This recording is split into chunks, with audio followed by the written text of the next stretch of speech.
Ready? We're good. All right. So we talked a bunch about fill in space, how we do that, and why we do that.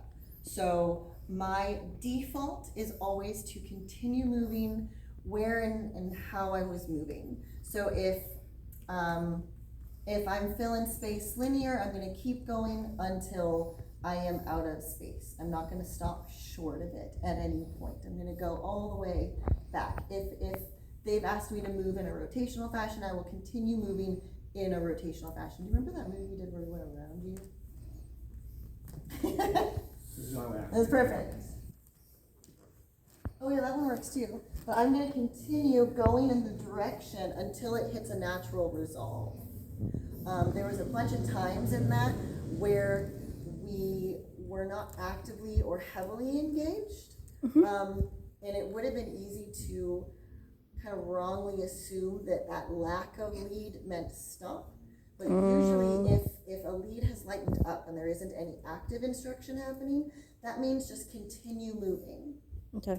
That default will be always moving where you were going. It's just going to finish and fill out a lot of ideas. And I mentioned stop go really briefly, where a lot of times, like in these moments, you are the go and they are the stop. If we both were to stop, there is no sense of direction that will lead to some kind of usable connection.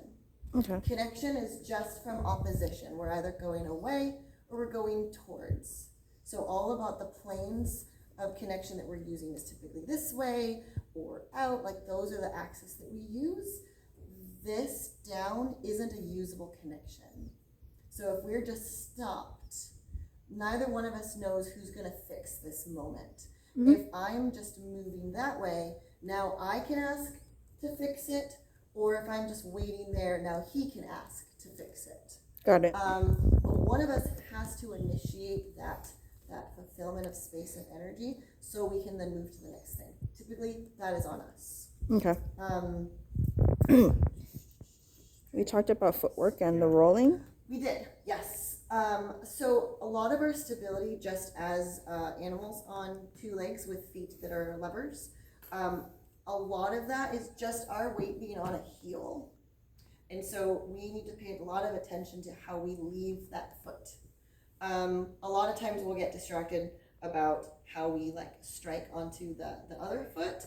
And you can toe release or you could toe lead, but in the end, that foot has settled our weight onto that heel, regardless of which way you choose to strike.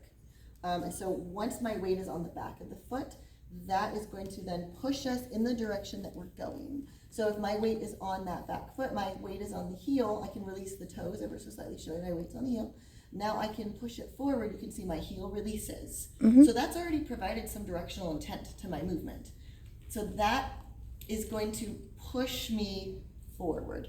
Got it. And then the same thing with backwards. That's how I'm going to strike backwards, right? So I'm choosing to have my feet roll in the direction that I'm going.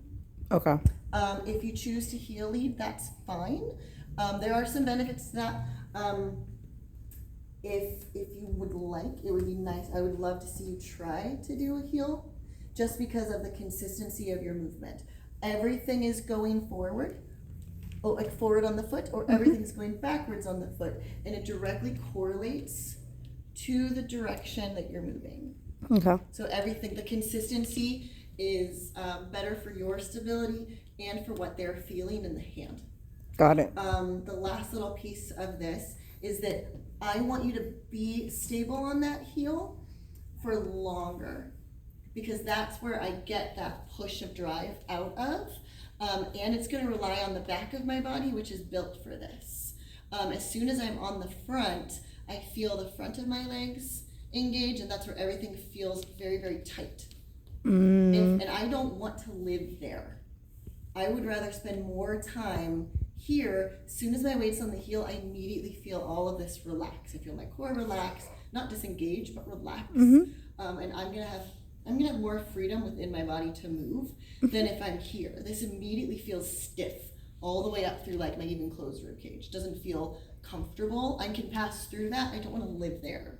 Got it. Cool? Yes. And then the last thing is your strike. Again, whether toe lead or toe release. Once it strikes, it's not going anywhere.